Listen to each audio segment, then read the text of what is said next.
don't really want to publicly drop a comment, but definitely engage so that we can use this information that I'm about to share to be able to help all of us move forward in life. So just real quick, as you can see the title here, a few financial secrets to create generational wealth. I haven't created generational wealth yet, but I once heard a gentleman that said, if you weren't born into a rich family, it's up to you to leave riches to your family. Something along those lines. I think I shared it on Instagram or something. But you have to realize that it don't matter where you came from, but it matters what you do right now. That little dash, that dash between when you got your headstone and you got from I was born in 1985 to 2095, from 1985 to 2095. That little dash that's in the middle of those 2 dates, when I was born and when I'm going to leave this place, that little dash, that's the important part. So what did you learn along that dash? A little dash. What did you learn along that dash so that when that second date, after that second date, whenever that second date is, so that at that point, the things that you learn during that dash, those things, you actually leave them to the future generations, and it's not debt, and it's not financially being in the hole, but it's wisdom, it's assets, it's things to help them actually have a better future than it is that you had. So what is it that you are actually doing right now to position yourself to be able to leave, to create generational wealth and leave wealth behind?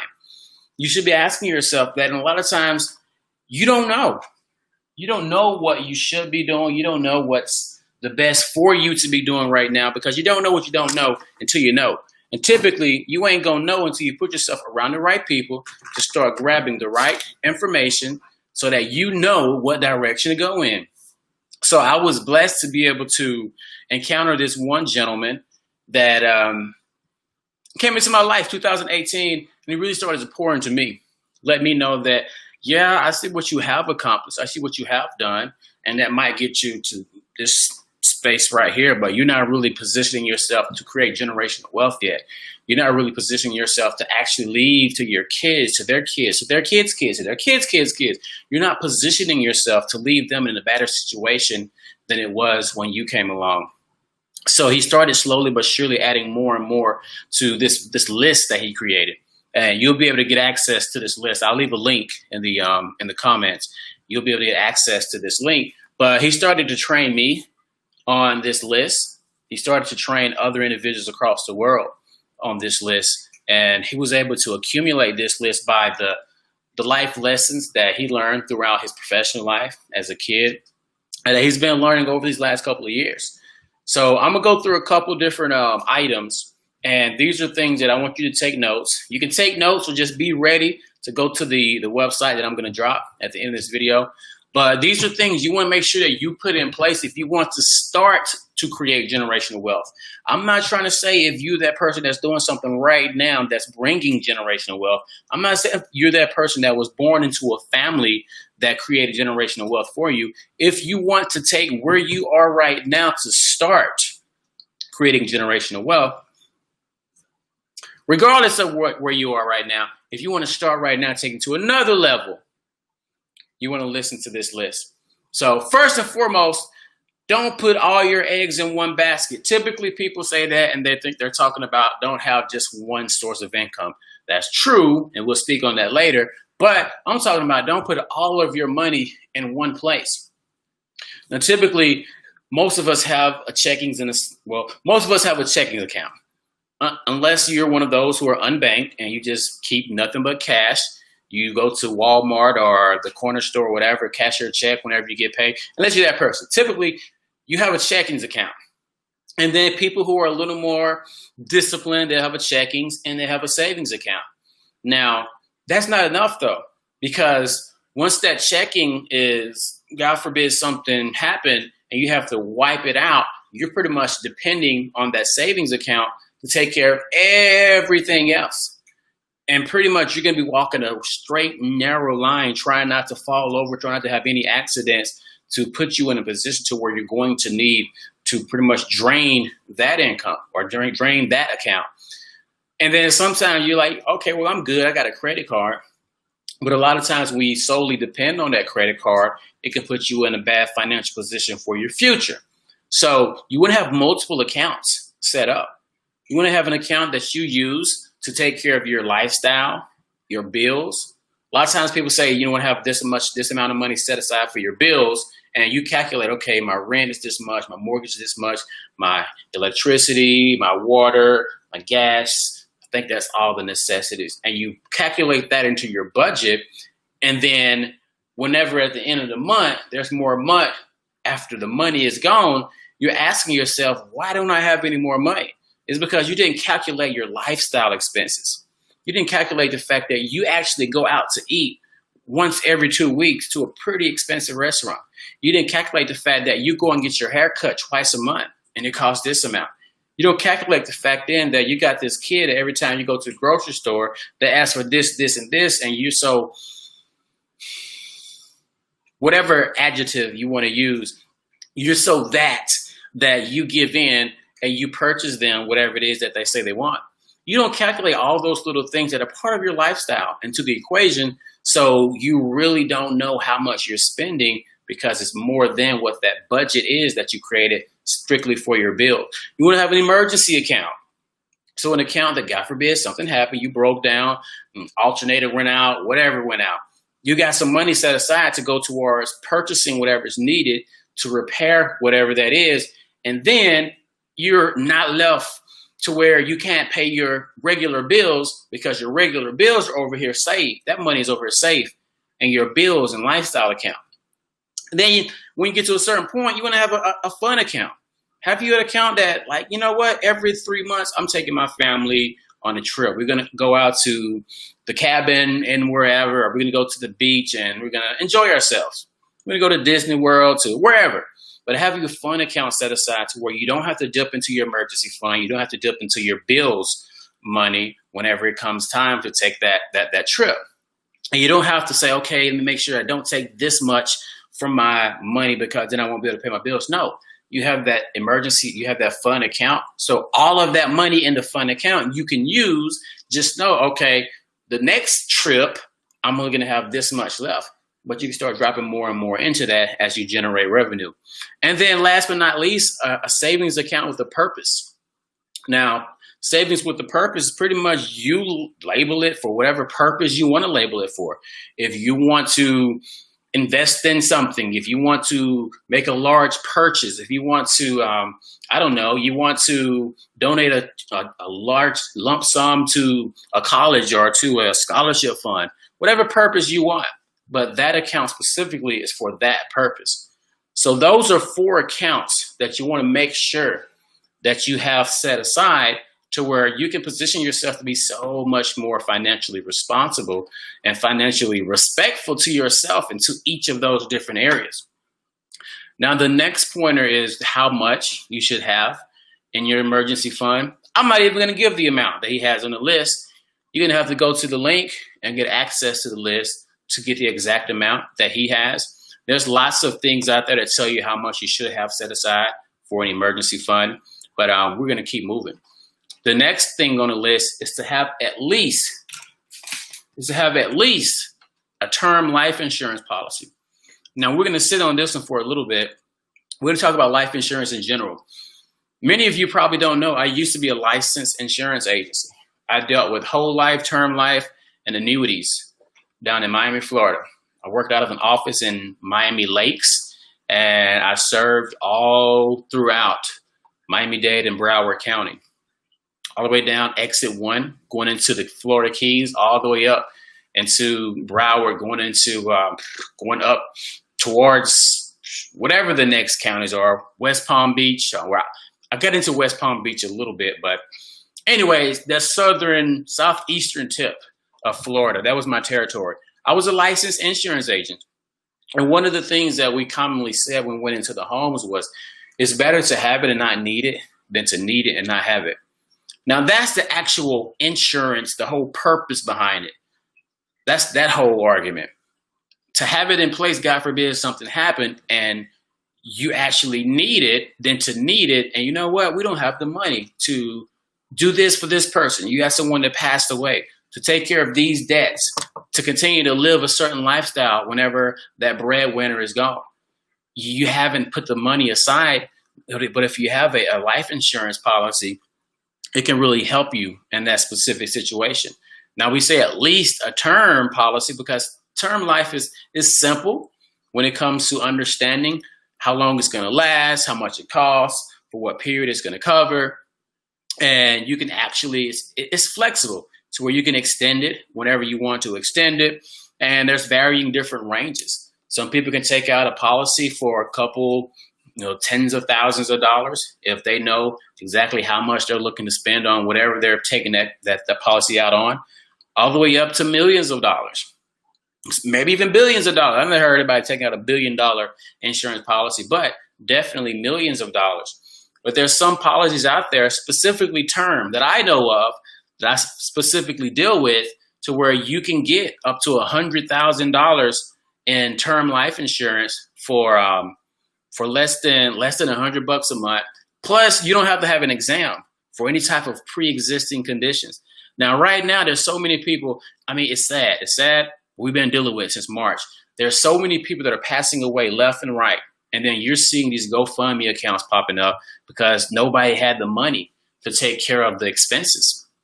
But if you had a policy in place, a life insurance policy in place, you'll have something to go towards those expenses. You'll have something in place to take care of the expenses that you still have to take care of after their income that used to contribute to the household is gone.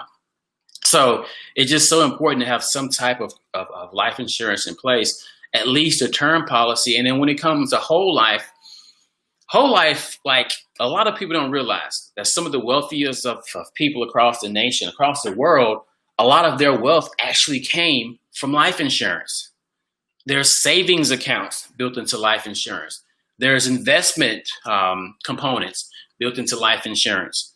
But so many of us, we lack the wherewithal to be disciplined enough to pay into a policy and not want to dip into it whenever we come into a hard or a bump in the road.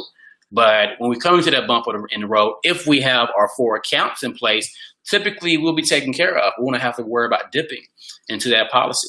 Now, there's so much more that you can learn about life insurance policies. I actually help a business partner of mine. We do a call every single Friday at 2 p.m. Eastern time, where we discuss the importance of credit and life insurance, but also we discuss a lot of different things that you can use credit and life insurance on to make your life better. Of the importance of having a certain amount of life insurance, a certain score when it comes to credit, to make life easier. So feel free to jump onto that, and I'll leave a link afterwards regarding that as well. And then a lot of the main components are really something that you should put in place to help us through, or to help you through some of the things that we've been going through as a world, but specifically as a nation over these last however many months. So many people out there losing their jobs.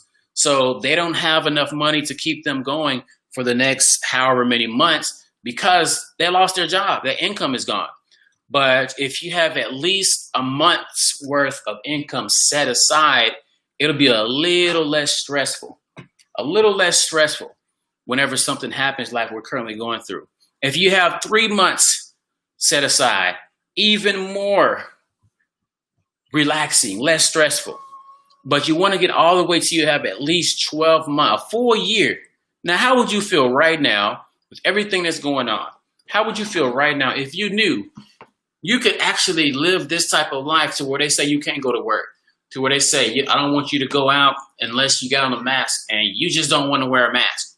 Now, I don't know whoever's listening to this, what your opinions are around these wearing masks and such, but what if you had 12 months worth of your lifestyle and expenses set aside to where you no longer had to leave your house at all if you didn't want to? Because you know what? They got these delivery services for fresh food. They got delivery services for food that you can throw in your refrigerator. They got delivery services for pretty much anything you want these days. So you just sit in the house You got 12 months worth set aside. So you will be good. But most of us are not disciplined enough to be able to put money away to where we can have that much set aside. Now, another point is, as I just mentioned, credit cards is choosing one of your credit cards. Now, some of you may be saying, I ain't got no credit card. I ain't worrying about that. So we'll talk about you a little bit later. But for those of us that do have credit cards, choose one of those credit cards. By now, you should have enough money to pay off a credit card. Choose one of those credit cards and pay it off. While on all of your other, you're paying the minimum balance plus the interest. Pay the minimum balance plus the interest. Now, so many of us may be like, I'm just going to pay the minimum. I ain't trying to pay nothing more. If that's all they say I need to pay, that's all I'm going to pay. Well, you don't realize that if you only pay the minimum, you actually, over the long run, are going to end up paying back so much more than you actually use in credit, because that interest is going to hit you over and over and over and over again. So paying the minimum balance plus the interest, and you can at least keep that from going up too much on you while you're trying to pay off everything else. Now, the next point is, like I just mentioned, credit score. A lot of times people say, well, I ain't got no credit cards. I ain't never had no credit cards. If I'm not mistaken, I don't think either of my parents have ever had a credit card. If I'm not mistaken, I could be wrong, but I'm pretty sure neither of them have ever had a credit card. But in today's day, when you're wanting to make certain large-scale products, high-end, not products, but purchases, large high-end purchases, unless you got the cash for it, they're going to check your credit. And it's going to be difficult for you to get financing to be able to get a loan for it if your credit score isn't in the right place. Now, a lot of people will say, well, I'll just save up the money. Okay, will you? Have you put all these other practices in place? Do you have multiple accounts? Do you know that you saving up that money and then it going towards that purchase isn't going to hurt you in any other space of your life? So having credit, good credit, a high credit score can really position you to be able to make some of these purchases and actually get that home that you've been wanting to get for all these years, but you didn't have enough cash to get it. When you work on your credit score, you can position yourself to be able to get financing for it, and you can make decent money, so you know you can pay back on the loan, but you don't. Sorry, guys. This little thing right here just jumped up on me and dug into me. See, these dangerous. So you go over there, and you're going to get sprayed when you come back. All right, guys. So anyways, before I got interrupted, credit. You want to have at least a minimum 720 credit score. Now, I partnered up with a company about 2.5 months ago that really helped individuals learn the importance of having good credit, but also just overall financial education, helping individuals understand money in general and the things that you can do in life when you got your money right. So I asked my brother at the time, because I'm trying to figure out like how do people around me, what their money look like. Get back. What does their money look like, or what does their credit score look like? Because I knew that my brother purchased a house a couple of years back. I'm like, dang, like if you got to have this type of credit score to qualify for this type of loan to be able to get this type of house, I wonder what his credit score is. Now, I knew my brother to be a hard worker and to be someone that, is real good with making money, but I really wasn't too knowledgeable about how good he was on saving money and how good he was on actually building credit. And I asked him what his credit score was, and he had no idea. But then he reached back out to me a few days later, and he said, my credit score is 720. And I'm like, what? You got a 720, man? Like that's good credit. And the thing is, he could serve as an example of some of the things that you can do to get to a 720 credit score, especially in the Black community where there's not enough of us that actually have good credit. There's so many studies out there that show how deep in credit card debt that we are. If you go to my Instagram page, you'll see a couple of posts that I've shared over the last month or so on the credit card debt in the Black community. So 720, guys, minimum. And there's lots of ways to get to a 720. I think there's only 5 states across the nation that this doesn't apply to. getting a secured credit card. Now, a lot of people don't know what a secured credit card is, especially those who are not really on top of the importance of having good credit. A secured credit card is pretty much a debit card that can legally be reported as a credit card. So you have to apply for it. Typically, there's not very many stipulations to keep you from qualifying. You can have a pretty raggedy credit score and you can qualify. But it's pretty much a debit card, but it can legally be represented as a credit card. And what happens is you purchase the card. So you actually have to put money on it, receive the card, and you put money on it that you're going to spend. But when you're swiping, you're spending, it's working literally as a debit card, but it's reporting as you actually building your credit as if it's a credit card. So typically, or any typical place that requires you to have a credit card to make a purchase, you can use your secured credit card and make those purchases. And that's actually money that you have. It's not like you're borrowing that money. It's money that you have, and that can help you build your credit.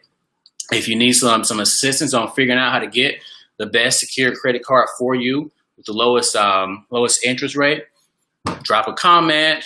I'll leave a link at the bottom for you to reach out to me. But 720 minimum credit score. And then last but not least, guys, investing. When you want to create generational wealth, you have got to start investing.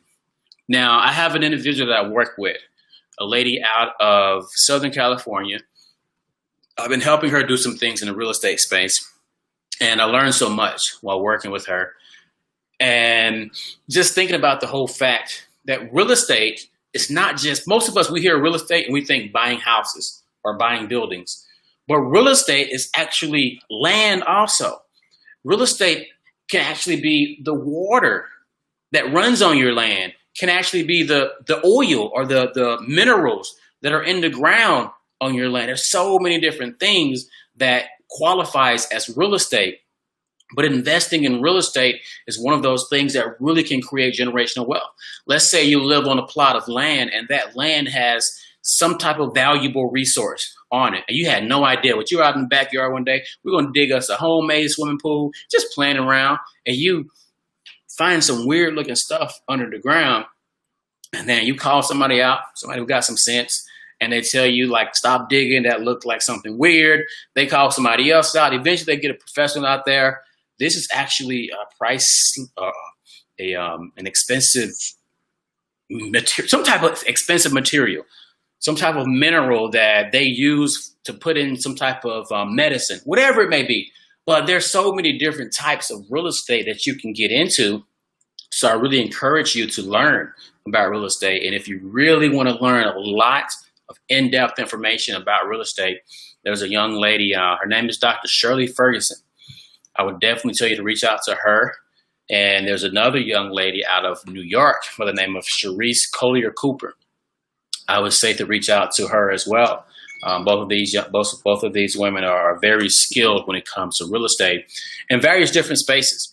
You know, sometimes you can get real estate just because somebody left their home abandoned and it got taken over by the city, and they have a lien on it or a deed, or, like, I'm not super educated on exactly what each of them mean fully, but through liens and deeds, you can get real estate at a very inexpensive price. And I'm talking about really nice real estate. And there's certain methods to go about doing so. But all in all, investing in real estate is something that is in just so entirely important when it comes to creating generational wealth. And then once you get to a certain financial spot, or once you are connected with the right individuals, to start investing in companies, investing in startups.